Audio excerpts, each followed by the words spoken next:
Bukan bunuh diri, wanita di desa Lantan, NTB dibunuh suami, kakak ipar dan mertua lantaran tak patuh ketika disuruh bersihkan rumah. Polres Lombok Tengah berhasil mengungkap kasus pembunuhan seorang perempuan inisial PS yang berasal dari Dusun Pondok Komak, Desa Lantan, Kecamatan Batu Liang Utara, Lombok Tengah. Setelah dilakukan penyelidikan, pelaku pembunuhan itu diketahui adalah suami korban sendiri inisial MR dengan dibantu ibunya atau mertua korban inisial S dan saudaranya atau kakak ipar korban inisial S. Berdasarkan pengakuan MR, ia tega menghabisi nyawa istrinya lantaran merasa istrinya tidak patuh. Kepatuhan yang dimaksud pun disebut menyangkut aktivitas rumah tangga, seperti membuat kopi dan melakukan pekerjaan rumah. Kasat Reskrim Polres Loteng, Ibtu Rizky Redo Pratama menyebut, MR mengaku hal itu yang menjadi masalah dalam rumah tangganya dengan PS, hingga dipendam dan berakhir pada aksi pembunuhan. Ironisnya, MR membunuh korban dengan menyamarkannya sebagai kasus gantung diri. Saat beraksi, ia bahkan dibantu oleh ibu dan kakaknya. Diterangkan Redo, korban pertama kali ditemukan meninggal dalam keadaan tergantung di kamarnya oleh adik korban pada Selasa 3 Januari kemarin.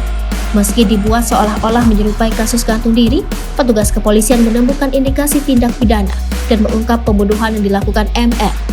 Pelaku ini kesal karena korban tidak menuruti keinginan suami, dan korban dibunuh karena pelaku MR kesal tidak dibuatkan kopi, jelas Redo. Diterangkan, MR dan PS menikah dan memulai rumah tangga sekitar setahun lalu. 2 bulan belakangan keduanya dilaporkan sering bertengkar, hingga korban sempat pulang ke rumah orang tuanya di Dusun Serewai, Kecamatan Jeruwaru, Lombok Timur. Ketika suami menjemputnya untuk pulang, tapi korban tidak mau. Mulai dari sana pelaku menahan emosinya, ungkap Redo.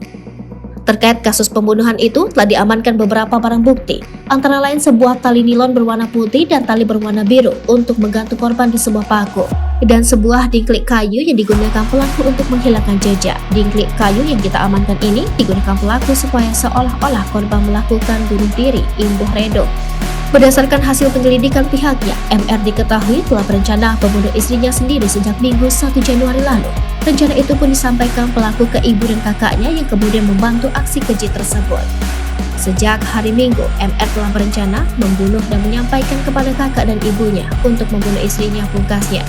Atas aksinya, MR beserta ibu dan kakaknya terancam dijerat pasal 340 KUHP tentang pembunuhan berencana, subsidiar pasal 338 KUHP, junto pasal 55 ayat 1 ke 1 KUHP, dengan ancaman hukuman mati atau pidana seumur hidup atau paling lama 20 tahun.